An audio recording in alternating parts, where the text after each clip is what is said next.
ಓಂ ನಾರಾಯಣಂ ಗುಣೈಃ ಸರ್ವೈರ್ಹೀರ್ಣಂ ದೋಷವರ್ಜಿತಂ ಜ್ಞೇಯಂ ಗಮ್ಯಂ ಗುರುಂ ಶಾಪಿ ನತ್ವಾ ಸೂತ್ರಾರ್ಥ ಉಚ್ಯತೆ. ಮೂರನೇ ಅಧ್ಯಾಯ ಶುರುವಾಗಬೇಕು. ಸಾಧನಾಧ್ಯಾಯ. ಪ್ರಥಮ ಪಾದ ಸಾಧನಾಧ್ಯಾಯ ಅಂತ ಹೆಸರು. ಸಾಧನಾಧ್ಯಾಯ ಅಂದರೆ ಏನು? ನಿಮಗೆ ಸಮನ್ವಯ ಗೊತ್ತಾಯಿತು. ವಿಷ್ಣುವೇ ಸರ್ವೋತ್ತಮ, ಅವನು ಬಿಟ್ಟರೆ ಇನ್ಯಾರೂ ಇಲ್ಲ, ಮೋಕ್ಷ ಕೊಡೋದು ಅವನೆಲ್ಲ ಗಟ್ಟಿ ಆಯ್ತು. ಈಗ ಆಮೇಲೆ ಏನು ಮಾಡಬೇಕೀಗ? ದೋಷಗಳು ಯಾವುದೂ ಇಲ್ಲ ಅಂತಲೂ ಗೊತ್ತಾಯಿತು. ಸಮನ್ವಯ ಆಯಿತು. ಗುಣ ಸಮನ್ವಯ, ದೋಷ ದೂರತ್ವ ಎಲ್ಲ ಬಹುದೋಯ್ತು. ನಾವೇನು ಮಾಡಬೇಕು ಅಂತ ಕೇಳಿದ್ರೆ ಈಗ ಸಾಧನೆ ಮಾಡಬೇಕು. ಈ ಸ್ಟೇಜಲ್ಲಿ ಸಾಧನೆ ಬರುತ್ತೆ. ಅಪ್ಲಿಕೇಶನ್ ಕೂತು ಸೆಲೆಕ್ಟ್ ಆದಮೇಲೆ ಓದೋದು ಶುರು. ಸೆಲೆಕ್ಷನ್ ಆಗಲಿಲ್ಲ, ಪ್ರಶ್ನೆ ಬರಲಿಲ್ಲ. ಯಾರು ಹರಿಸೋದತ್ವ ಗುಣಪೂರ್ಣತ್ವ ಜ್ಞಾನ, ದೋಷ ದೂರತ್ವ ಜ್ಞಾನ ಪಡೀತಾರೆ, ನಮಗೀಗ ಆತ್ಮಿಂದ ಉಪಯೋಗ ಬೇರೆ ಯಾರಿಂದನೂ ಇಲ್ಲ. ಅಲ್ಟಿಮೇಟ್ ಯಾರು ಅಂದರೆ ಹರಿಯೇ ಅಂತ ಇದೆ. ಹಾಗಿದ್ದರೆ ಸಾಧನೆ ಹೇಗೆ ಮಾಡಬೇಕು? ಸಾಧನೆ ಮಾಡೋದು ಅಂದರೆ ಏನು? ಆತ ಒಲಿಬೇಕು. ಆತ ಒಲಿಬೇಕಾದ್ರೆ ಆತ ನಮಗೆ ಕಣ್ಣಿಗೆ ಕಾಣಬೇಕು. ಅಂದರೆ ಅಪರೋಕ್ಷ ಜ್ಞಾನ ಬರಬೇಕು. ಅದು ಸಾಧನೆ. ಅಪರೋಕ್ಷ ಜ್ಞಾನ ಏನು ಮಾಡಬೇಕು ಅಂತ ಹೇಳ್ತಕ್ಕೆ ಹೊರಟು ಮೊದಲನೇ ಪಾದದಲ್ಲಿ ವೈರಾಗ್ಯ ಪಾದ ಅಂತಿದ್ರು. ವೈರಾಗ್ಯ ಪಾದ ಸಾಧನ ವಿಚಾರೋಯಂ ಅಧ್ಯಾಯ ಭಾಷ್ಯ. ಈ ಅಧ್ಯಾಯ ಯಾತಕ್ಕೆ ಹೊರಟಿದೆ? ಸಾಧನದ ಬಗ್ಗೆ ಹೇಳ್ತಾ ಇದೆ. ಮತ್ತು ನಾನು ನೋಡ್ತೀನಿ ಹೌ ಟು ಅಪ್ಲೈ ಅಂತ ಹಾಕಿರ್ತಾರೆ. ಈ ಪೋಸ್ಟ್ ನಿಮಗೆ ಬೇಕೀಗ, ಕ್ವಾಲಿಫಿಕೇಷನ್ ಇದೆ, ಅಧಿಕಾರ ಇದೆ, ಕ್ವಾಲಿಫಿಕೇಷನ್ ಇದೆ, ಪೋಸ್ಟ್ ಕಾನ್ಫರ್ಮ್ ಮಾಡಿದ್ದಾರೆ, ನಿಮಗೆ ಅಧಿಕಾರ ಇದೆ, ಪ್ರೊಸೀಜರ್ ಕೊಟ್ಟಿರ್ತಾರೆ, ಈ ರೀತಿ ಮಾಡಬೇಕು, ಇಷ್ಟೆಷ್ಟು ಬೇಕು ಎಲ್ಲ ಕೊಟ್ಟಿರ್ತಾರೆ. ಅದು ಎಲ್ಲರೂ ಕನ್ಸರ್ನ್ ಇಲ್ಲೇ ಇಲ್ಲ, ಅದಕ್ಕೆ ಸಂಬಂಧನೇ ಇಲ್ಲ, ಮುಂದಕ್ಕೆ ಹೋಗ್ಬಿಡುತ್ತೆ, ನೋಡೋದೇ ಇಲ್ಲ. ಮೋಕ್ಷ ಎಲ್ಲರಿಗೂ ಬೇಕಾದ್ದರಿಂದ ಪ್ರತಿಯೊಬ್ಬರು ಏನು ಮಾಡಬೇಕೀಗ? ಈ ವಿಷಯ ತಿಳ್ಕೊಳ್ಳೇಬೇಕು, ಕಂಪಲ್ಸರಿ ಇದು. ಅವ್ರು ತಿಳ್ಕೊಂಡು ಏನು ಮಾಡಬೇಕು? ಫಸ್ಟಿಗೆ ವೈರಾಗ್ಯಾರ್ಥೆ ಗತ್ಯಾದಿ ರೂಪಣ ಪ್ರಥಮ ಪಾದೆ. ನಮಗೆ ವೈರಾಗ್ಯ ಬಂದಮೇಲೆ ಇವೆಲ್ಲ ಹಸಿವಾಗಿದ್ದರೆ ಊಟದ ಯೋಚನೆ. ಹಸಿವು ಅಂದರೆ ವೈರಾಗ್ಯ. ಹಸಿವು ಅಂದರೆ ಏನದು? ಬರೀ ಊಟ ಸೇರೋದು ಅದು ವೈರಾಗ್ಯ ಅಲ್ಲ. ರೋಗಿ ಅವರು, ರೋಗ ವಾಸಿ ಆಗ್ತಾ ಇದೆ, ಬಾಯಿ ರುಚಿ ಇಲ್ಲ, ವೈರಾಗ್ಯ ಅಂತ ಕರೆಯೋದಿಲ್ಲ ಅದನ್ನು. ರೋಗ ಅದು, ಬಾಯಿ ರುಚಿ ರೋಗ ಅದು. ಆದರೆ ಅವನು ವೈರಾಗ್ಯ ಬಂದಿದೆ. ಈಗ ವೈರಾಗ್ಯದಲ್ಲಿ 2 ಪಾಯಿಂಟ್ ಇದೆ, ಅದು ವೈರಾಗ್ಯ ಅಂತ ಕರೀ. ಸರಿಯಾಗಿ ಅರ್ಥ ಮಾಡ್ಕೋಬೇಕು. ಡೆಸ್ಪರೇಟ್ ಆಗೋದು ಅಂದರೆ ಏನು? ಯಾವುದ್ರ ಬಗ್ಗೆ ಆಸಕ್ತಿ ಇಲ್ಲ ಅವರಿಗೆ, ಆತ್ಮಹತ್ಯೆ ಮಾಡ್ಕೊಂಡ್ಬಿಡ್ತಾನೆ, ಇದು ವೈರಾಗ್ಯ ಅಲ್ಲ. ಆತ್ಮಹತ್ಯೆ ಮಾಡ್ಕೊಳ್ಳೋದು ವೈರಾಗ್ಯ ಅಲ್ಲ. ಕೆಟ್ಟದನ್ನು ಬಿಡ್ತಾನೆ, ಒಳ್ಳೆಯದನ್ನು ಹಿಡಿತಾನೆ, ಅದು ವೈರಾಗ್ಯ. ಯಾವುದ್ರ ಮೇಲೆ ವೈರಾಗ್ಯ? ಕೆಟ್ಟದ ಮೇಲೆ ವೈರಾಗ್ಯ. ಇವತ್ತು ನಮ್ಮ ವೈರಾಗ್ಯ ಅಂದರೆ ಏನು ಮಾಡಿದೆ ವಿರಕ್ತ ಅಂತ ಕರೆದುಬಿಟ್ರೆ ತಪ್ಪಾಗುತ್ತೆ. ಅವನು ಸಮಾಜಕ್ಕೂ ಭಾರ, ಎಲ್ಲದಕ್ಕೂ ಭಾರ ಆಗ್ತದೆ, ಅದು ವೈರಾಗ್ಯ ಅಲ್ಲ. ಅದು ಕಡಿಮೆದನ್ನು ಬಿಡಬೇಕು. ಸಂಸಾರ ಅಂಬದು ಕಡಿಮೆ, ಮೋಕ್ಷ ಅಂಬ ಶ್ರೇಷ್ಠ. ಸಂಸಾರ ಪ್ರೇಯಸ್ಸು, ಮೋಕ್ಷ ಶ್ರೇಯಸ್ಸು. ಅದಕ್ಕೆ ಬಿಟ್ಟು ಬಿಡಬೇಕು. ಪರೀಕ್ಷೆ ಇದೆ, ಆಟ ಆಡ್ತಾ ಕೂತಿದ್ದಾನೆ, ಗೊತ್ತಾಯ್ತಾ? ಒದ್ದು ಓಡಿಸ್ತಾರಿಲ್ಲ ಗೋಲಿಗೆ. ಇದು ಆಟದ ತಪ್ಪು ಅಂತ ಅಲ್ಲ, ಬಿಟ್ಟು ಈ ಮಾಡೋದು ತಪ್ಪು. ಇದರಿಂದ ಏನು ಪ್ರಯೋಜನ? ಫಿಸಿಕಲ್ಲೇ ಹೊರತು ಅನ್ನಪಾಯ ಅಂತ ಕೊಡೋದಿಲ್ಲ.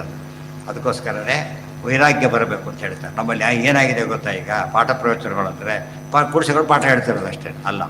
ಎಲಿಜಿಬಲ್ ಹೌದಾ? ಫಸ್ಟ್ ಅವ್ರು ಎಲಿಜಿಬಲ್ ಅಂದರೆ ಏನು? ವೈರಾಗ್ಯ ಇದೆ ಅವರಿಗೆ. ಫಸ್ಟ್ ವೈರಾಗ್ಯಕ್ಕೆ 2 ಬೇಕು. ಇದು ಸಾಲದೋತ ಜ್ಞಾನ, ಕೊಡೋದು ಭಕ್ತಿ ಬೇರೆ ಒಂದು ಇರುವಂಥ ಜ್ಞಾನ. ಇದು ಬಿಡ್ತಾ ಹೋಗಬೇಕು, ಅದು ಹಿಡಿತಾ ಹೋಗಬೇಕು. ಇದು ವೈರಾಗ್ಯದ ಅರ್ಥ. ಇದೆ ಯಾವ ಥರ ಬಂದಿಲ್ಲ ಇವತ್ತು.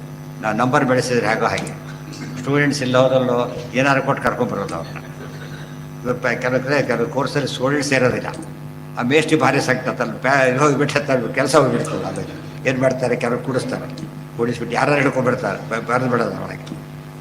ಒಂದು ಇವರಿದ್ದಾರೆ ತೋರಿಸ್ಬೇಕಾಗಿದೆ ಅಷ್ಟೇ. ಅದು ತಪ್ಪದು. ಅದರಿಂದ ಪಾಠ ಮಾಡಿದ್ರೆ ನಾವು ಓದೋದು ಹೇಗೆ ಓದ್ತಾನೆ ಅವನು? ಸರಿಯಾಗಿ ಓದೋದಿಲ್ಲ. ಕೇಳಿದರೆ ನಾಳೆ ನೀವೇ ಕರ್ಕೊಂಬಂದ್ರಲ್ಲ, ನಾನೇನು ಮಾಡಲಿ ಅಂತಲ್ಲ. ಯಾಕೆ ಸರಿಯಾಗಿ ಓದೋದಿಲ್ಲ ಅಂದರೆ ಬೇಕೇ ಇರಲಿಲ್ಲ. ಫಸ್ಟು ನೀವೇ ಮಾಡಿದ್ದೇನೋ, ಕರ್ಕೊಂಡು ಕೂಡಿಸಿದ್ರಿ, ಬೇಡಾದ್ರೆ ಹೋಗ್ಬಿಡ್ತೀರಿ ಅಂತ. ಅಂಥವ್ರು ಹೇಳೋಕ್ಕಾಗೋದಿಲ್ಲ. ಯಾರು ಬರಬೇಕೀಗ? ಇದು ಉಳಿದ ಕಡೆ ಎಷ್ಟು ಸೀಟ್ ಇರುತ್ತೋ ಅಷ್ಟು ಕೊಡ್ಬೋದು.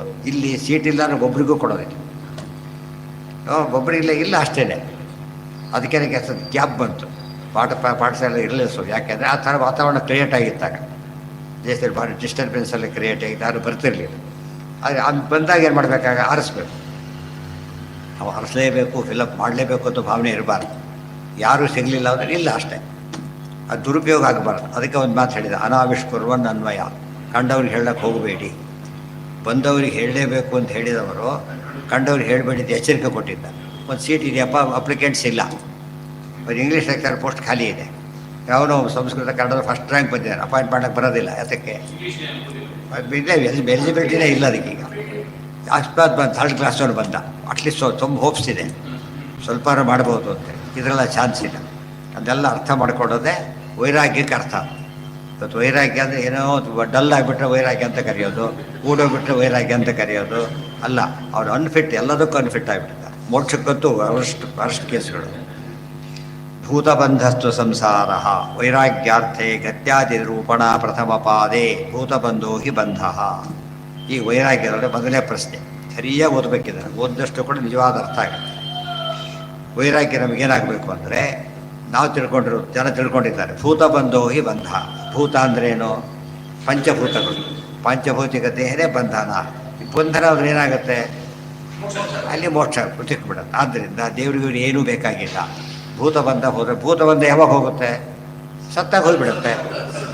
ಸುಟ್ಟು ಬಿಟ್ಟ ಹೂತು ಬಿಟ್ಟ ಬೋದಾಯ್ತಲ್ಲ, ಅಲ್ಲೋ ಸರಿಗೆ. ಇದಕ್ಕೆಲ್ಲ ಯಾಕೆ ಕಷ್ಟಪಡಬೇಕು? ಇಲ್ಲ ಸತ್ರು ಆಯಿತು, ಸುಟ್ಟರು ಆಯಿತು, ಮತ್ತೆ ಈ ಹೂತರು ಆಯ್ತು, ಏನೋ ಒಂದಾಯ್ತು. ಬೇರೆ ಇಲ್ಲೇ ಇಲ್ಲ. ಇದೇ ಅಲ್ಟಿಮೇಟ್ ಜನ್ಮ. ಜನ್ಮಾಂತರನೇ ಇಲ್ಲ. ಆ ವಾದ ಜಾಸ್ತಿ ಇರೋದು ಈಗ.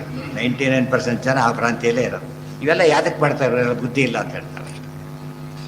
ವಾರಾಹಿ ತಚ್ಚ ಮರಣೇ ಭವತಿ. ಸತ್ರ ಬಂದೇ ಬರುತ್ತಲ್ಲ, ಆದ್ದರಿಂದ ಬೇಗ ನೀವು ಬೇಕಾಗೋದಾದರೆ ಸತ್ತು ಹೋಗ್ಬಿಡಿ ಅಂತಾರೆ. ಸತ್ತವ್ರು ಏನು ತಿಳ್ಕೊಬೇಕು ನಾವೀಗ? ಸತ್ತವ್ರು ಹೇಳ್ಬಾರ್ದು ಮೋಕ್ಷಕ್ಕೆ ಹೋದ್ರು ಮತ್ತು ತಾವು ಸಾಯ್ತಾ ಹೋಗ್ಬೇಕು. ಯಾತಕ್ಕೆ? ನಾವು ಮೋಕ್ಷಕ್ಕೆ ಹೋಗ್ತೇವೆ ಅಂತ ಅಲ್ಲ. ಅಂದರೆ ಕಾಮನ್ ಸೆನ್ಸ್ ಇದ್ದರೆ ತಪ್ಪು ಅನ್ನೋದಕ್ಕೆ ಸಿಂಪಲ್ ಆನ್ಸರ್ ಏನಪ್ಪ? ಭಾರಿ ಶಾಸ್ತ್ರ ಬೇಕಿಲ್ಲ. ಸಾಯದ ಮುಕ್ತಿ ಸತ್ತು ಹೋಗ್ಬೇಕು, ಯಾಕೆ ಗೊತ್ತಿದ್ದೆ ಅಂತ ಕೇಳ್ಬೋದಲ್ಲ. ಇಷ್ಟೆಲ್ಲ ಕಷ್ಟಪಟ್ಟು ಒದ್ದಾಳೆ ಸತ್ತು ಹೋಗಿದ್ರೆ ನಿನ್ನ ಪ್ರಕಾರ ಏನದು? ಮೋಕ್ಷ. ಆತ್ಮಹತ್ಯೆ ಮಾಡ್ಕೊಂಡ್ರಲ್ಲ ಆ ಭ್ರಮೆಯಲ್ಲಿರ್ತಾರೋ. ಎಲ್ಲರೂ ಹಾಗಿಲ್ಲದೆ ಇರ್ಬೋದು. ಕೆಲವರಿಗಿದೆ ಸತ್ತೋಗ್ಬಿಟ್ಟು ಎಲ್ಲ ಕೇಸು ಮುಕ್ತ ಹೋಗುತ್ತೆ, ತಪ್ಪು. ಕೆಲವಿದೆ, ಕೆಲವು ಕೇಸ್ ಹಾಕಿದ್ರೆ ಸತ್ತೋಗಿ ಯಾರೇ ಕರಿಬೇಕು? ಕಟಕಟಿ ಕರೀಲಿಕ್ಕಾಗತ್ತಾ? ಆ ಥರ ಮುಕ್ತಿ ಅಲ್ಲ ಅದು. ಆ ಥರ ಮುಕ್ತಿ ಅಲ್ಲ. ಕೇಸು ಸಾಲ್ವ್ ಆಗೋದು ಅಂದರೆ ಏನೀಗ? ಕೇಸ್ ಇಲ್ಲ ಅಂತ ಸಾಲ್ವ್ ಆಗಬೇಕೆ ಹೊರತು ಸತ್ತ ಅಂತ ಮುಗಿಸಿದ್ರೆ ಲೋಕದ ಪ್ರಕಾರ ಕ್ಲೋಸ್ ಅದು. ಬಟ್ ಶಾಸ್ತ್ರ ಕ್ಲೋಸ್ ಆಗೋದಿಲ್ಲ. ಜನ್ಮಾಂತರ ಗಂಟು ಬಿಡುತ್ತೆ. ಅದಕ್ಕೆ ಸಾಯ್ತಾರೆ ಎಷ್ಟೋ ಜನ. ಹೌದು, ಸತ್ತವ್ರಿದ್ದಾರೆ, ಸಾಯ್ಬಾರ್ದಾರಿ. ಸಾಧನೆ ಮುಗಿದಿಲ್ಲ, ಸುಮ್ಮನೆ ಸತ್ರ ಏನು ಉಪಯೋಗ? ಅಪ್ಲಿಕೇಶನ್ ಹಾಕಿರೋ ಸೀಟ್ ಸಿಗುತ್ತಾ? ಭೂತಾನಾಂ ವಿನಿವೃತ್ತಿಸ್ತು ಮರಣಂ ಸಮುದಾಹೃತ. ಆಶ್ಚರ್ಯ ಅಂದರೆ ಅಂತ ವಾಕ್ಯಗಳು ಸಿಗುತ್ತೆ. ಬೇರೆ ವಾಕ್ಯಗಳಿವೆ. ಭೂತಾನಾಂ ವಿನಿವೃತ್ತಿಸ್ತು ಮರಣಂ ಸಮುದಾಹೃತ. ಪಂಚಭೂತಗಳ ಬಿಡುಗಡೆ ಹೊಂದೋದಕ್ಕೆ ಮರಣ ಅಂತ ಕರೀತಾರೆ. ಭೂತಾನಾಂ ಸಂಪ್ರಯೋಗಶ್ಚ ಜನಿಹಿ. ಭೂತಗಳಿಂದ ಒಡಗೂಡಿದರೆ ಹುಟ್ಟು, ಡೀಲಿಂಕ್ ಆದರೆ ಸಾವು ಅಂತ ಕರೀತಾರೆ ಅಂತ ಯಾರು ಹೇಳ್ತಾರೆ? ಪಂಡಿತರು ಬೇರೆ ಹೇಳ್ತಾರೆ ಅಂತ ಮಹಾಭಾರತ ಹೇಳಿದ್ದಾರೆ ಅಂತ. ಅಷ್ಟು ಸಾಕಲ್ಲ ಅಂತ ಪ್ರಶ್ನೆ ಬಂತು. ಮೊದಲೆಲ್ಲ ಯುಕ್ತಿ, ಆಮೇಲೆ ಕೊಟ್ಟಿದ್ದಿದು ದೃಷ್ಟಾಂತ. ಯಾವುದು? ಜ್ಞಾನಿಗಳು ಹೇಳ್ತಾರೆ ಅಂತೇಳಿ ಉತ್ತರ ಕೊಡಬೇಕೀಗ. ಕಿಂ ಸಾಧನೆ ನಿತ್ಯತ. ಸಾಧನೆ ತೊಗೊಂಡು ಏನು ಮಾಡಬೇಕೀಗ? ಸ್ನಾನ, ಸಂಧ್ಯಾವಂದನೆ, ಪೂಜೆ, ಏಕಾಶಿ ಎಲ್ಲ ಮೀನಿಂಗ್ಲೆಸ್ ಇವೆಲ್ಲ ಕೂಡ. ಸುಮ್ಮನೆ ದೇಹ ಶೋಷಣೆ ಅಷ್ಟೇ. ಸುಖವಾಗಿ ಇಷ್ಟ ಬಂದಿದ್ದು ಮಾಡ್ಕೊಂಡಿರಬಾರದೆ ಅಂತ ಕೇಳ್ತಾನೆ. ಕಿಂ ಸಾಧನ ಇತ್ಯತಃ ಓಂ ತದಂತರ ಪ್ರತಿಪತ್ತೌ ಸಂಹತಿ ಪರಿಷ್ವಕ್ತಃ ಪ್ರಶ್ನೆ ನಿರೂಪಣಾಭ್ಯಾಮು. ಅದಲ್ಲ.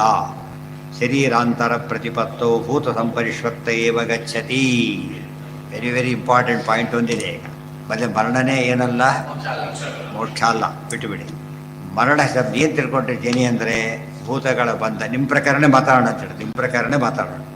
ಭೂತ ಬಂಧ ಏನದು? ಸಂಸಾರ. ಭೂತ ಬಿಡುಗಡೆ ಏನದು? ಮುಕ್ತಿ. ಅಷ್ಟೇ ಹೋದಲ್ಲೋ? ಆ ರೀತಿ ಕೂಡ ನಿಮ್ಮದಲ್ಲ ಅಂತ ಹೇಳಿದ್ರು. ಯಾಕೆ?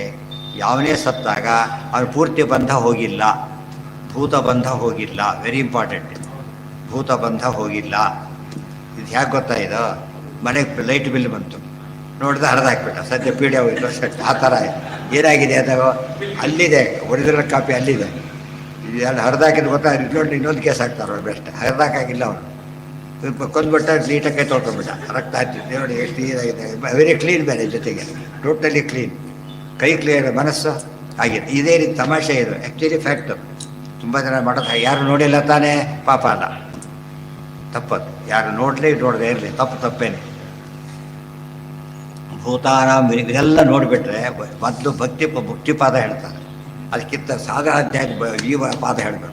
ಈ ಪಾದ ಹೇಳಿಬಿಟ್ರೆ ಏನಾಗತ್ತೆ ಇವ್ರಿಗೆ? ಫಸ್ಟು ವೈರಾಗ್ಯ ಬರೋಕ್ಕೆ ಶುರುವಾಗಲ್ಲ, ಆಮೇಲೆ ಅದು ಲಿಂಕ್ ಸಿಗುತ್ತೆ. ಇಲ್ಲ ಹೋದರೆ ನಮ್ಗೆ ಏನು ಪ್ರಾಬ್ಲಮ್ ಇದೆ ಸೊಲ್ಯೂಷನ್ ಕೊಡಲಿಕ್ಕೆ ಹೊರಟಿರೋದು. ಈಗ ನಮಗೇನೋ ಟೈಮ್ ಪಾಸ್ ಸ್ಟಡಿ ಅಲ್ಲ ಇದು, ಟೈಮ್ ಪಾಸ್ ಅಲ್ಲ. ಮೋಸ್ಟ್ ಕನ್ಸರ್ನ್ ಅಂತ ಹೇಳೋದಕ್ಕೋಸ್ಕರ ವೈರಾಗ್ಯ ಪಾದ ಒತ್ತು ಕೊಟ್ಟು ಹೇಳ್ತಾರೆ. ಅಲ್ಲ, ಪ್ರಶ್ನೆ ಬರುತ್ತೆ ನೋಡಿ, ಉತ್ತರ ಕೊಡ್ತಾರೆ ಈಗ. ಶರೀರಾಂತರ ಪ್ರತಿಪತ್ತೌ ಭೂತ ಸಂಪರಿಷ್ವಕ್ತ ಏವ ಗಚ್ಚತಿ. ನೋಡಿ, ತದಂತರ ಪ್ರತಿಪತ್ತೌ ರಂಹತಿ ಸಂಪರಿಷ್ವಕ್ತಃ. ಅವನು ಎಲ್ಲ ಭೂತಗಳ ಬಿಡುಗಡೆ ಹೊಂದಿಲ್ಲ. ನೋಡಿದ್ರೆ ಹೂಡಾಕಿದ, ಸುಟ್ಟಾಕಿದ, ಕರೆಕ್ಟು. ಅದು ಏನಾಗಿಲ್ಲ? ಎಲ್ಲ ಭೂತರ ಬಿಡುಗಡೆ ಹೊಂದಿಲ್ಲ ಅವನು. ಯಾಕೆ ಆಚೆ ಭೂತರ ಸಮೇತನೇ ಹೋಗ್ತಾನೆ. ವೇತ್ಥ ಯಥಾ ಪಂಚಮ್ಯಾಮಾಹುತೌ ಆಪಃ ಪುರುಷವಚಸೋ ಭವಂತಿ. ವೇದ ವಾಕ್ಯನ ಕೋಟ್ ಮಾಡಿದರು. ಇತಿತು ಪಂಚಮ್ಯಾಮಾಹುತೌ, ಅವೆಲ್ಲ ಪಂಚಮಹಾಯಜ್ಞದಲ್ಲಿ, ಈ ಪಂಚಮಹಾಯಜ್ಞ ಅಲ್ಲ, ಹುಟ್ಟಿಪುರದಲ್ಲಿ ಅದರಲ್ಲಿ ಬರುತ್ತೆ. ಪುರುಷವಚಸೋ ಭವಂತಿ ಇತಿ ಪ್ರಶ್ನೆ ಪರಿಹಾರಾಭ್ಯಾಮ್. ಪ್ರಶ್ನೆ ಇದೆ, ಪರಿಹಾರ ಇದೆ. ಎಲ್ಲ ಬಿಡುಗಡೆ ಆಗುತ್ತೆ ಅಂದ್ರೆ ಆಗೋದಿಲ್ಲ ಅಂತ ಉತ್ತರ ಕೊಟ್ಬಿಟ್ಟಿದ್ದಾರೆ. ಆದ್ದರಿಂದ ಇದಲ್ಲ. ಇಲ್ಲಿ ನಮ್ಮ ಪ್ರಕಾರ ದೇಹ ನಮ್ಮ ಕಾಪಿ ಹೋಯ್ತಷ್ಟೇ, ಅವ್ರ ಕಾಪಿ ಅಲ್ಲಿದೆ. ಅರ್ಥ ಆಯ್ತಾ? ಈಗ ದೇಹ ಹೋಗಿ ಪೂರ್ತಿ ಹೋಗಿಲ್ಲ. ಹೇಗೆ ಹೋಗಿದ್ದಾನೆ ಅವನು? ಹೇಗೆ ಹೋಗಿದ್ದಾನೆ? ಅದಕ್ಕೇನೆ ಅವನು ಕೊಡ್ತಾನೆ. ಏನು ಮಾಡ್ತಾನೆ? ಕೊಲೆ ಮಾಡಿದವನು ಎಲ್ಲ ಬಿಟ್ಟು ಹೋಗಿ ನಿಂತ್ಕೊಂಡಿರ್ತಾನೆ. ಅವ್ನು ಹೆಜ್ಜೆ ಗುರ್ತು ಬಿದ್ದಿರುತ್ತೆ, ಗೊತ್ತಾಯ್ತಾ? ಅವ್ನಿಗೆ ಕೈ ಗುರುತಿರ್ತದೆ. ಅಷ್ಟೇ ಅಲ್ಲ, ಯಾವುದೋ ಪದಾರ್ಥ ಬಿಟ್ಟು ಹೋಗಿ, ಅದಕ್ಕೆ ಎಂಥ ಬುದ್ಧಿವಂತ ಕೊಲೆಗಾರನು ಏನು ಮಾಡಿರ್ತಾನೆ? ದೊಡ್ಡ ತಪ್ಪು ಮಾಡಿ ಹೋಗಿರ್ತಾನೆ. ಅಷ್ಟೇ ಅಲ್ಲ, ಏನು ಮಾಡದೆ ಹೋದರೂ ಕೂಡ ಅದು ನಮಗೆ ಕಾಣಿಸೋದಿಲ್ಲ. ಅವು ಇವತ್ತು ಹೆಜ್ಜೆ ಗುರುತು ನಮಗೆ ಕಾಣಿಸೋದಿಲ್ಲ. ಎಕ್ಸ್ಪರ್ಟ್ಸ್ ಬರ್ತಾರಲ್ಲ, ಅವ್ರು ನೋಡ್ತಾರೆ. ಜ್ಞಾನಿಗಳಿಗೆ ಗೊತ್ತಾಗುತ್ತೆ, ಉಳಿದವರಿಗೆ ಗೊತ್ತಾಗೋದಿಲ್ಲ. ಗೊತ್ತಿದ್ದು ತಾನೇ. ಈಗ ಅವ್ರು ಈ ದೇಶ ಬಿಟ್ಬಿಟ್ಟ, ಎಲ್ಲೋದ್ರೂ ಅಷ್ಟೇ. ದೇಶ ಬಿಟ್ಟರು ಅಷ್ಟೇ, ವೀಸಾ ಇತ್ತೊಂಡು ಬೇರೆ ದೇಶಕ್ಕೆ ಹಾರಿದ್ರು ಅಷ್ಟೇ, ಎಲ್ಲೋದ್ರೂ ಅಷ್ಟೇ. ಅವನೇನು ಅಪರಾಧಿನೇ. ಇದು ನಮಗೆ ಗೊತ್ತಾಗಿಬಿಟ್ರೆ ಸಿಂಪಲ್ ಕಾಮನ್ ಸೆನ್ಸ್ ಇದು. ಅರ್ಥ ಆಯ್ತಾ? ನಾವು ಪೂರ್ತಿ ಬಂದ ಪರಿಹಾರ ಆಗಿಲ್ಲ ಅಂತ ಅರ್ಥ. ಸೂಕ್ಷ್ಮ ರೂಪದಲ್ಲಿ ಹೋಗುತ್ತಾ, ಆದ್ದರಿಂದ ಇಲ್ಲ ಅಂತ ಹೇಳಬಾರ್ದು. ಎಷ್ಟೋ ರೋಗ ವಾಸಿ ಆಯ್ತು, ಇಲ್ಲ ವಾಸಿಯಾಗಿಲ್ಲ, ಪೂರ್ತಿ ಆಗಬೇಕು, ಸ್ವಲ್ಪ ಇರಿ ಅಂತ ಹೇಳ್ತಾನೆ. ಎರಡು ದಿವಸಕ್ಕೆ ಕೆಮ್ಮು ಕಡಿಮೆ ಆಯಿತು, ನಿಲ್ಲಿಸಬೇಡಿ, ಇನ್ನು ತೊಗೋಬೇಕು ನೀವು. ಯಾತಕ್ಕೆ? ಇನ್ನು ಇರಬಹುದಲ್ಲ, ಇನ್ನು ಸೂಕ್ಷ್ಮ ರೂಪದಲ್ಲಿ ಇರುತ್ತೆ. ಅದನ್ನು ಆ್ಯಕ್ಟಿವೇಟ್ ಆದರೆ ಕಷ್ಟ. ಪೂರ್ತಿ ಏನಾಗಬೇಕದು? ಎಲಿಮಿನೇಟ್ ಆಗಿಬಿಡ್ಬೇಕು. ಅಲ್ಲಿವರೆಗೂ ರೋಗ ವಾಸಿಯಾಗಿಲ್ಲ ಅಂತ ಹೇಳ್ತಾರಲ್ಲ ಹಾಗೆ. ನೋವು ಕಮ್ಮಿ ಆಗೋ ಸ್ಟೇಜ್ ಬೇರೆ, ಗೊತ್ತಾಯ್ತಾ? ಪೂರ್ತಿ ವಾಸಿಯಾಗೋ ಸ್ಟೇಜ್ ಬೇರೆ. ಒಂದು ಸ್ಟೇಜಲ್ಲಿ ನೋವು ಕಮ್ಮಿ ಮಾಡಿಬಿಟ್ಟೆ ಮತ್ತೆ ಶುರುವಾಗುತ್ತೆ. ಅದಕ್ಕೆ ಶರೀರಾಂತರ ಪ್ರತಿಪತ್ತೋ ಭೂತ ಸಂಪರಿಷ್ಠ ಏವ ಗಚ್ಚತಿ ವೇತ್ಥ ಯಥಾ. ಇವತ್ತು ನಾವು ಪಾಸ್ಬುಕ್ ಕಳ್ಕೊಂಡ್ಬಿಡ್ತೇವೆ, ಚೆಕ್ ಬುಕ್ ಕಳ್ಕೊಂಡ್ಬಿಡ್ತೇವೆ, ಅಕೌಂಟ್ ಹೋದಾಗ್ಬಿಡ್ತಾ? ಎಲ್ಲ ಇದು ಮತ್ತೆ ಕೊಡ್ತಾರೆ. ಅದು ಅದೇ ಅಲ್ಲಿದೆ, ಅಕೌಂಟ್ಗೆ ಜಾಯಿಂಟ್ ಅಲ್ಲ, ಅಕೌಂಟಿಗೆ ಜಾಯಿನ್ ಆಗಿರೋದ್ರಿಂದ ನಿಮ್ಮ ದೇಹ ಹೋದ ಮಾತ್ರಕ್ಕೆ ಏನು ಹೋಗಲಿಲ್ಲ. ಬಟ್ ದೇಹ ಪೂರ್ತಿ ಹೋಗೇ ಇಲ್ಲ. ಈ ಮಧ್ಯೆ ಏನಾಗಿದೆ? ದೇಹ ವಾಸನಾ ಸಮೇತ ಹೋಗೋದೊಂದು, ಭೂತಗಳು ಸೂಕ್ಷ್ಮ ರೂಪದಲ್ಲಿ ಹೋಗೋದು. ಆದ್ದರಿಂದ ಹೋಗೋದಿಲ್ಲ. ಇನ್ನೂ ಸಿಂಪಲ್ ಬೇಕಾ? ಸೀಮೆ ಎಣ್ಣೆ ಕೈ ಮುಟ್ಟಿದ, ಗೊತ್ತಾಯ್ತಾ? ಸಣ್ಣ ತೊಳ್ಕೊಂಡ್ಬಿಟ್ಟ, ಅದು ನೋಡ್ದಾಗ ಹೋದಾಗ ಕಾಣಿಸುತ್ತೆ. ಮತ್ತೆ ನೋಡ್ತಾನೆ ಏನಾಗುತ್ತೆ? ಅದು ಏದೇ ರಿಸ್ಟೋರ್ಡ್ ಊಟ ಕೊಡಲ್ಲ. ಫಾಲ್ಡಾಸ್ ಬಿಟ್ಬಿಟ್ಟು ಮತ್ತೊಂಡು ಊಟಕ್ಕೆ ಯಾರು ಕೊಡಲ್ಲ. ಏನು ಮಾಡ್ತಾರೆ? ಅವನಿಗೆ ಗೊತ್ತು ಇದು ಸ್ವಲ್ಪ ಇದೆ ಅಂತ ಹೇಳ್ಬಿಟ್ಟು ಭಾಳ ಗ್ಯಾಪ್ ತೊಗೊಂಡು ಇದನ್ನು ತೊಗೊಂಡು ಮತ್ತೆ ಟ್ರೈ ಮಾಡಿ ಹೋಗ್ತಾರೆ. ಇಲ್ಲಿ ಹೋಗಿರ್ಬೇಕು. ಅದು ಒಂದು ಚೂಕ್ಸು ಇದ್ರೆ ಕೂಡ ಹಾಳು ಮಾಡಿಬಿಡೋದು. ಈ ಸಂಸ್ಕಾರ ಎಚ್ಚರ ಇದೆ ತಾನೇ, ಅಲ್ಲೂ ಹಾಗೇನೆ ಪೂರ್ತಿ ಹೋಗಿಲ್ಲ, ಅದು ಇದ್ದೇ ಇರುತ್ತೆ. ಎಷ್ಟು ಜನ ಗೊತ್ತಾ ಇವತ್ತು ನಿಮಗೆ? ಸುಟ್ಟು ಬೂದಿ ತೊಗೊಂಡು ಮತ್ತೆ ಎಕ್ಸಾಮಿನ್ ಮಾಡ್ತಾರೆ ಅದನ್ನು. ಅರ್ಥ ಆಗ್ತದೆ ನಿಮಗೆ? ಸುಟ್ಟು ಬೂದಿನ ಹೂತು ಎಷ್ಟೋ ದಿವಸ ಆಗಿದೆ, ಹೂತು ಬಿಟ್ಟು ಮತ್ತೆ ತೆಗಿತಾರೆ. ಕೋರ್ಟ್ ಕೇಸ್ ಬರುತ್ತಾ, ಕೊಲೆ ಮಾಡಿದ್ದು ಚಿಕ್ಕ ಕೇಸಕ್ಕೆ ಹಾಕೊಂಡ್ಬಿಡ್ತಾರೆ. ಮತ್ತೆ ಇದೆ ಬಾಡಿ ಡಿಕಂಪೋಸ್ ಆಗೋಗ್ಬಿಟ್ಟು ನೋಡೋದು ಗೊತ್ತೇ ಸಿಗೋದಿಲ್ಲ. ಅದು ಹುಡುಕ್ತಾರೆ. ಹುಡುಕ್ಬಿಟ್ಟು ಇವನ್ ಬಾಡಿ ಇದು ರೀತಿ ಸರ್ತಿದೆ. ಪೋಸ್ಟ್ ಮಾರ್ಟಮ್ ಹಾಗೆ ಮಾಡಿದ್ರು ಕೂಡ ಗುರುತಿಸಿ, ಅಷ್ಟು ದಿವಸ ಆದರೂ ಕೂಡ ಏನು ಗುರುತಿದೆ ಮತ್ತೆ ಇವರಿಗೀಗ? ಅದು ನ್ಯಾಚುರಲ್ ಡೆತ್ತೋ ಮರ್ಡರ್ ಅಂತ ಗೊತ್ತಾಗ್ಬಿಡುತ್ತೆ. ಇವೆಲ್ಲ ವೈಜ್ಞಾನಿಕ ಸಾಧನಕ್ಕೆ ಸಾಧ್ಯ ಇದೆ, ಬರೀ ಕಣ್ಣಿಗೆ ಆಗೋದಿಲ್ಲ. ಅದನ್ನು ಬೇರೆ ಶಾಸ್ತ್ರ ಇದೆ. ಆದ್ದರಿಂದ ಎಂದೂ ಕೂಡ ಮಾಡಿದ ತಪ್ಪನ್ನು ಕಳ್ಕೊಳ್ಳೋಕ್ಕಾಗೋದಿಲ್ಲ. ದೇರ್ಫೋರ್ ಏನು ಮಾಡಬೇಕು? ಮತ್ತೆ ಕೆಲಸ ಇರುತ್ತೆ ಅಲ್ಲರಿ. ಒಳ್ಳೆ ಬಂಧನ ಇರುತ್ತಲ್ಲ, ಫಸ್ಟ್ ದೊಡ್ಡ ಅಧಿಕಾರಿ ಕೆಲಸ ಮಾಡ್ತಿದ್ದಾನೆ, ನಮಗೆ ನೋಡಿದ್ರೆ ಅದು ಬಂಧನ. ಮತ್ತೆ ನಾಳೆ ಬರೋದಿಲ್ಲ ಅಂತ ಹೇಳಾಗಿಲ್ಲ, ಬಂಧನ. ಈಗ ಏನೋ ಹೋಗಬೇಕಾಗಿದೆ, ಹೋಗ್ಲಿಕ್ಕೆ ಸಾಧ್ಯ ಇಲ್ಲ. ಯಾಕೆ? ಅದು ಎಲೆಕ್ಷನ್ ಕಾಲಕ್ಕೆ ಯಾರೋ ಒಬ್ಬ ಪ್ರೆಸಿಡೆಂಟಿಂಗ್ ಆಫೀಸರು, ಅವನಪ್ಪ ಸತ್ತೋಗಿದ್ದಾನೆ. ಹಾಗೆಲ್ಲ ಹೋಗ್ಲಿಕ್ಕೆ ಬರಲ್ಲ. ಅವನು ವ್ಯವಸ್ಥೆ ಮಾಡಿ ಹೋಗ್ಬೇಕೆ ಹೊರತು ಓಡೋಗ್ಲಿಕ್ಕೆ ಬರೋದಿಲ್ಲ ಆ ರೀತಿ. ಯಾಕೆ? ಬಂಧನ. ಎಂಥ ಒಳ್ಳೆ ಬಂಧನ ಆ್ಯಕ್ಚುಲಿ, ಬಟ್ ಆ ಕೆಟ್ಟದಾಗ್ತಾ ಇದೆ. ಸೊ ಬಂಧನ ಎರಡು ವಿಧ. ಸಾತ್ವಿಕ ಬಂಧನ ಅಂದರೆ ಒಳ್ಳೆಯದಾಗಿ ಬಂಧನ, ತಾಮಸ ಬಂಧನ ಡಬಲ್. ಆ ದೃಷ್ಟಿಯಿಂದ ಎಂಥ ಇದರಲ್ಲೂ ಕೂಡ ಹೇಳಲಿಲ್ಲ. ಆಸ್ಪತ್ರೆಯಲ್ಲಿ ಇದ್ದಾನೆ ಪೇಷಂಟಾಗಿ ಅಂದರೆ ಯಾವ ವಾರ್ಡಲ್ಲಿದ್ದರೂ ಏನವನು ಪೇಷಂಟ್. ಎಂಥ ವಾರ್ಡ್ ತೊಗೊಂಡು ಏನು ವಿಲ್ಲಾದಲ್ಲಿ ಬೇಕಾದ್ರೆ ಇರಲಿ ಅವನು, ಗೊತ್ತಾಯ್ತು. ಬಿದ್ದು ಬರ್ಬೋದು, ವಿಲ್ಲ ಹಾಸ್ಪಿಟಲ್ಸ್ ಅಂತ ಬರ್ಬೋದು. ಒಂದೊಂದೇ ಇಂಪ್ರೂವ್ ಆಗ್ತಿದೆಯಲ್ಲ ಈಗ ವಿಲ್ಲ ಹಾಸ್ಪಿಟಲ್, ಅದರಲ್ಲೇ ಎಷ್ಟೋ ಇರೋದು ಆ ರೀತಿ ಬರುತ್ತೆ. ಅದಾಗದೆ ಹೋಗೋದಿಲ್ಲ. ಕೆಲವು ತಕ್ಷಣ ಹೋಯ್ತು, ಯಾರು ಕೆಸರಿತ್ತು ಹೋಗ್ಬಿಡುತ್ತೆ ಅಷ್ಟೇ. ಕೆಲವು ಕರ್ಮ ಕಳ್ಕೊಬೋದು, ಎಲ್ಲ ಕರ್ಮ ಕಳ್ಕೊಳ್ಳೋಕ್ಕಾಗೋದಿಲ್ಲ. ಸೀಮೆಣ್ಣೆ ಗಿಮೆಣ್ಣೆ ಅಂತದ್ದು ಒಂದು ರೀತಿ. ಇನ್ನು ವರ್ಸ್ಟ್ ಅಂದರೆ ಪಾಲಿಡಲ್ಲ ಅಂತದ್ದು. ಆ ರೀತಿ ಬಂಧನ ಇರೋದ್ರಿಂದ ಹೋಯ್ತು ಅಂತ ತಿಳ್ಕೊಂಡ್ಬಿಡಬೇಡಿ. ಇದು ಯಾರಿಗೆ ಅರ್ಥ ಆಗೋದಿಲ್ಲ? ಅರ್ಥ ಆಗಿ ನೀವು ಶಬ್ದ ಹೇಳೋದಕ್ಕೆ ಹೋಗ್ತೀರಿ, ಶಬ್ದ ಹೇಳೋದಕ್ಕಲ್ಲ. ಶಬ್ದ ಹೇಳೋದಕ್ಕೆ ಬಂದೇ ಇಲ್ಲ, ಸುಮ್ಮನೆ ಉಪನ್ಯಾಸ ಬಂದು ಕೂತಿದ್ದಾನೆ ಅಷ್ಟೇ. ಇಷ್ಟು ವಿಷಯ ಕಿವಿ ಬಿಡ್ತಷ್ಟು ಏನಾಗುತ್ತೆ ಅವನಿಗೆ? ವಿಚಾರವಂತನಾದರೆ ನಾವು ಹುಷಾರಾಗಿರೋ ಅರ್ಥ ಮಾಡ್ಕೊಂಡ್ಬಿಡ್ತಾರೆ ಹಾಗೆ, ಗೊತ್ತಾಯ್ತಾ? ಎಲ್ಲ ಕೇಸ್ ಹಾಕಬೇಕಾದ್ರೆ ಎಜುಕೇಟೆಡ್ ನೋಡಿ ಕೇಸ್ ಹಾಕಿ ಅಂತ ಕೇಳಲ್ಲ. ಎಜುಕೇಟೆಡ್ ಹೌದವ್ರನ್ನ ಕೇಸ್ ಹಾಕ್ತಾರೆ, ಎಜುಕೇಟೆಡ್ ಆಗಿ ಇನ್ನೂ ದೊಡ್ಡ ಕೇಸ್ ಹಾಕ್ತಾರೆ. ಅದು ಎಂದು ಕೂಡ ಏನೇ ಪಾಠ ಪ್ರವಚನ ಅಂದರೆ ಸಂಸ್ಕೃತ ಬರಬೇಕು, ಪಾಠಕ್ಕೆ ಹೋಗ್ಬೇಕು, ಅದೆಲ್ಲ ಅಲ್ಲ. ತಿಳುವಳಿಕೆ ಇದ್ದವರಿಗೆಲ್ಲ ಶಾಸ್ತ್ರ ಬೇಕು. ಅರ್ಥ ಇಟ್ಕೊಂಡ್ರೆ ಸಂಸ್ಕೃತದಿಂದನೇ ಕಲಿಬೇಕು ಅನ್ನೋದು ಉತ್ತಮ ಪಕ್ಷ. ಬಟ್ ಮಸ್ಟ್ ಅಂತ ಹೇಳಬಾರ್ದು.